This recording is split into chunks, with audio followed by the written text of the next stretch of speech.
নির্বাচিত সরকার, এটা গণতান্ত্রিক সরকার, অনেক দিন পরে মানুষ ভোট দিয়ে তাদের একটা সরকার এনেছে, সেই সরকারের বিরুদ্ধে, সেই সরকারের আমলের বিরুদ্ধে না, যখন একটা গুমের অভিযোগ থাকে, একটা অপোজিশন অ্যাক্টিভিস্ট তাদের ছাত্র সংগঠনের একজন নেতার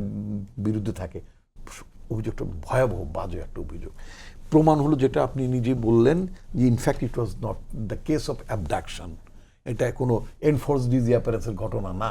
সেই ছেলেটি একটা বিধবাকে ধর্ষণ করেছে এবং মানে বিধবা আনফর্চুনেটলি তিনি মানে প্রেগনেন্ট হয়ে যান, তার ভ্রূণ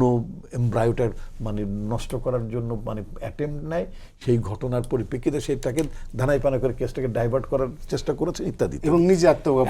নিজে আত্মগোপনে যে গুমের নাটক সাজিয়েছেন এবং এটার জন্য তিনি তার সংগঠনকে ব্যবহার করেছেন, তার সংগঠন ব্যবহৃত হয়েছে, এমনকি প্যারেন্ট সংগঠন জামাত ইসলাম, সংগঠন মানে ছাত্র শিবিরের কথা বলছি, তারপর তার প্যারেন্ট সংগঠন জামাত ইসলামকে ব্যবহার করেছেন, খোদ জামাতের আমির বিবৃতি দিয়েছেন, ফেসবুকেই স্টেটমেন্ট ইস্যু করেছেন ইত্যাদি। এগুলো করার মধ্য দিয়ে যে মানে একটা বাংলাদেশের যে একটা বাংলাদেশের যে একটা মানে শেখ হাসিনা খুব খুশি হতো, বলে এখন কি গণতন্ত্র আছে, এই দেখো এখনও তো গুম হয়, আমার গুমের রানী বলো তোমরা কি করো, বলতো তো বিষয়টা। তো এই এই এই এই জায়গাগুলোতে আমি মনে করি, এবং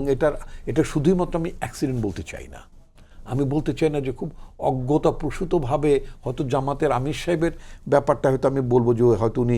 জানলে হয়তো এই ধরনের স্টেটমেন্ট করতেন না, বাট আরও নিচের টায়ারে, আরও নিচের স্তরগুলোতে তারা যদি এই কাজটা করেছে, ওই যে বললেন যে মানে মানে না হলে সরকারকে অমুক করে দেবো তমুক করে দেবো, দেখে নেবো ইত্যাদি ইত্যাদি, সরকারকে একটা বেকায়দায় ফেলতে চেয়েছিলেন, আমার যেটা বলতে চাই আমি।